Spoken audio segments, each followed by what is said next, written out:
Hi friends, स्वागत है आपके अपने यूट्यूब चैनल SK ऑफिशियल 91 पर। आज हम पढ़ने वाले हैं पॉलिटी में उद्देशिका प्रस्तावना, जो कि जितने भी उद्देशिका से क्वेश्चन बनते हैं सभी को धीरे धीरे टॉपिक वाइज सभी को करेंगे। आइए देखते हैं। उद्देशिका को सर्वप्रथम संविधान की कुंजी भी कहते हैं। संविधान की कुंजी भी कहते हैं। कुछ इतिहासकारों ने इसे संविधान की आत्मा भी कहा है। संविधान की आत्मा भी कहा है। संविधान की आत्मा भी कहा है।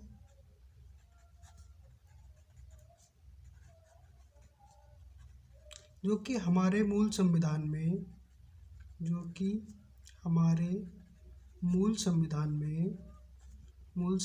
में प्रस्तावना थी। हम भारत के लोग एक संपूर्ण प्रभुत्व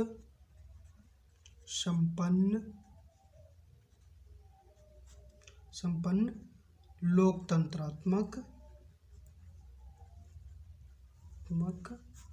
गणराज्य, इतने ही शब्द थे। जो बाद में 1976 में जो संविधान संशोधन हुआ उसमें प्रस्तावना में 3 शब्द और जोड़े गए जो कि अब वर्तमान में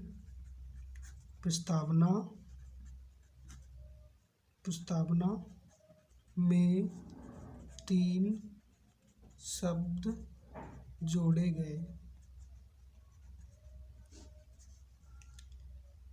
समाजवादी, पंथ निरपेक्ष, अखंडता, ये तीनों जोड़े गए हैं 42वें संविधान संशोधन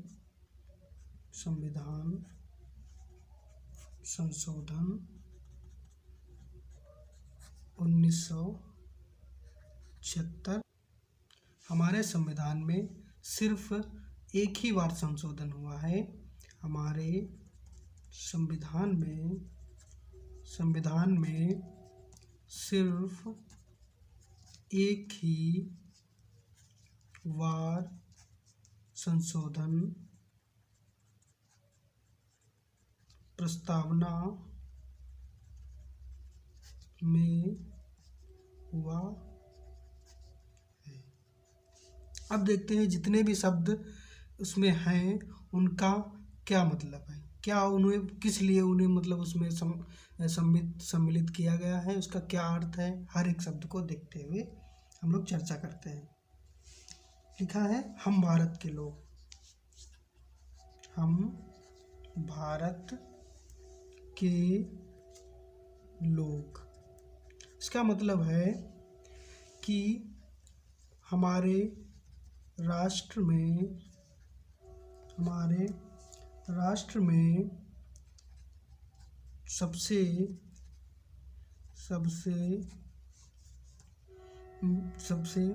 शक्ति ज़्यादा निहित है जनता में। दूसरे शब्द में क्या है? दूसरा शब्द है हमारा समाजवाद में क्या कहा गया है? समाजवाद का क्या अर्थ है? वस्तुओं का उत्पादन एवं वितरण सिर्फ सरकार के अधीन हो। इसका मतलब है कि कोई भी वस्तु को हम लोग हमारे भारत से जो निर्यात की जाती है या आयात की जा सकती है, तो उसका सिर्फ और सिर्फ सरकार का ही हक होगा। उसके बाद में एक शब्द जोड़ा गया था पंथ निरपेक्ष, जो कि 42वें संविधान संशोधन 1976 द्वारा जोड़ा गया है। इसमें क्या कहा गया है, भारत में किसी विशेष धर्म का संरक्षण नहीं है,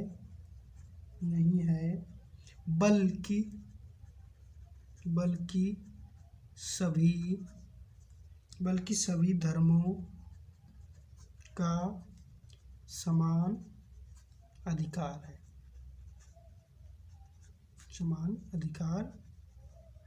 कहने का मतलब है,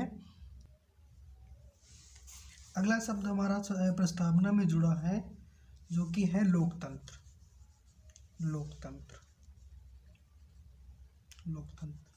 लोकतंत्र का अर्थ है, लोकतंत्र के विषय में अब्राहम लिंकन ने कहा था,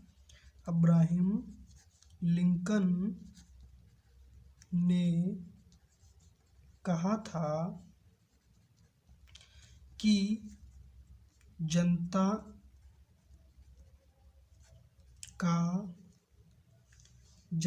के लिए जनता के द्वारा ये लोकतंत्र के बारे में अब्राहम लिंकन ने कहा था कि जनता के लिए जनता के द्वारा। लोकतंत्र दो प्रकार का होता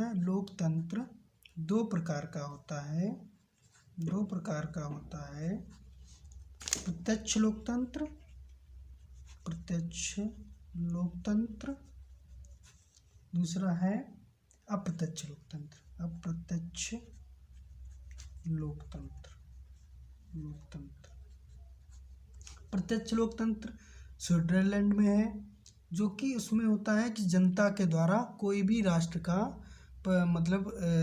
का राष्ट्रपति या मेन जो अर्थव्यवस्था चलाने वाला होता है, वो सिर्फ जनता द्वारा चुना जाएगा, प्रत्यक्ष रूप से उसे कहते हैं चुना जाएगा। अप्रत्यक्ष लोकतंत्र भारत में है, जो कि इस प्रणाली में जनता द्वारा चुने गए प्रतिनिधियों द्वारा चुना जाता है।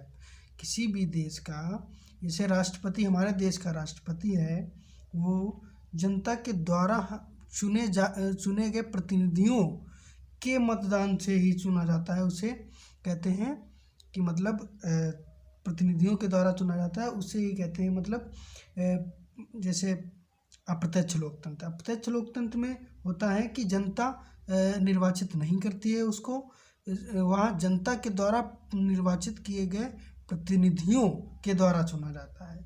जैसे हमारे भारत में अप्रत्यक्ष लोकतंत्र हमारे भारत में प्रचलित प्रणाली है। इसमें जनता के द्वारा चुने गए प्रतिनिधियों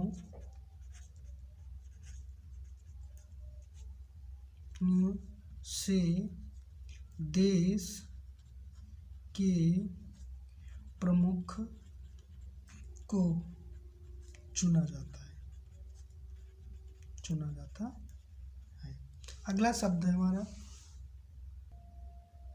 अगला हमारा शब्द है गणराज्य।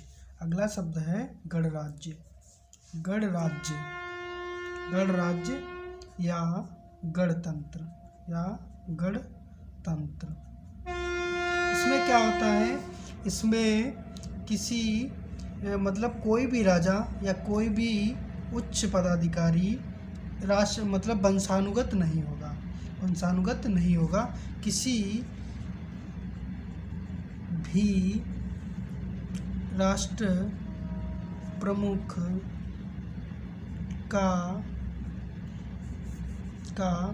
शासन वंशानुगत नहीं होगा, जो कि एक निश्चित अवधि के बाद निश्चित अवधि के बाद बदला जाएगा।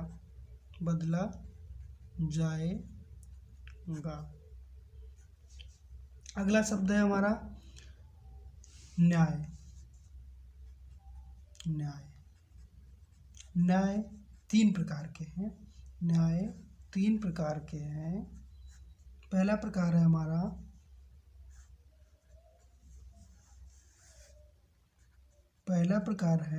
सामाजिक न्याय। दूसरा है आर्थिक न्याय। तीसरा है राजनीतिक न्याय। ये तीनों प्रकार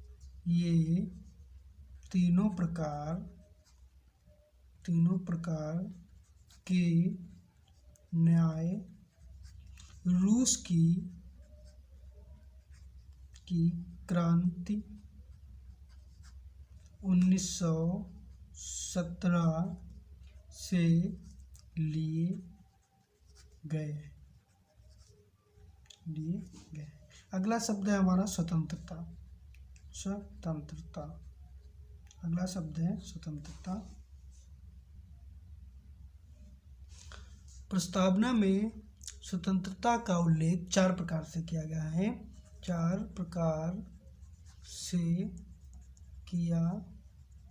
गया है, जो कि निम्न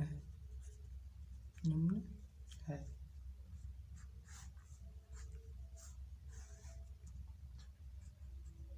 पहली हमारी स्वतंत्रता है विचार की स्वतंत्रता। दूसरी स्वतंत्रता है हमारी विश्वास के प्रति। तीसरी स्वतंत्रता है हमारी धर्म एवं उपासना के प्रति।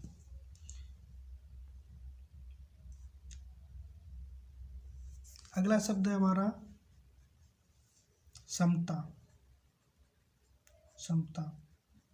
जो कि प्रस्तावना में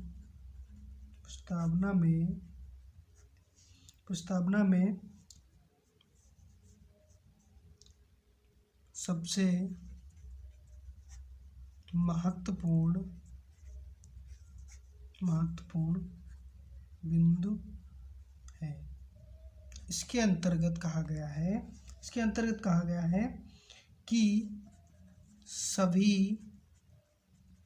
धर्मों के व्यक्तियों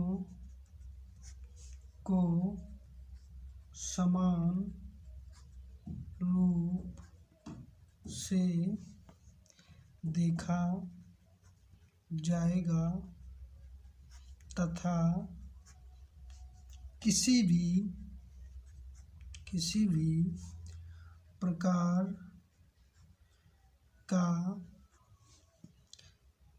प्रकार का न्याय अथवा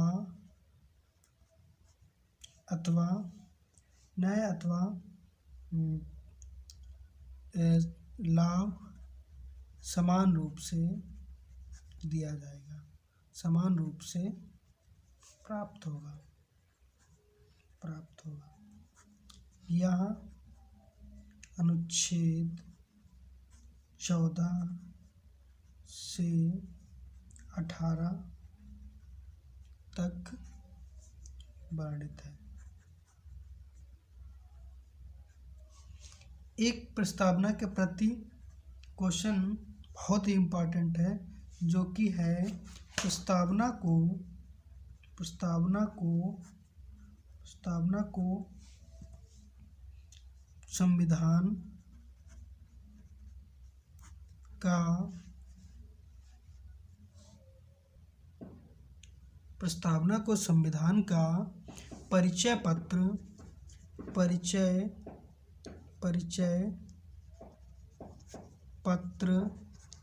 किसने कहा? ये कहा था एन.ए. पाल्कीवाला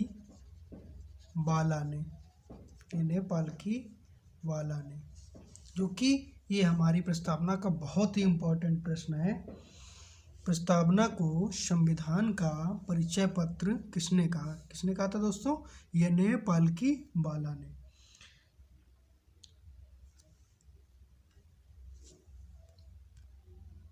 धन्यवाद दोस्तों, आज के सेशन को हम यहीं पर समाप्त करते हैं। अच्छा, अगर वीडियो पसंद आया हो तो लाइक करें, सब्सक्राइब करें, कमेंट करें। धन्यवाद।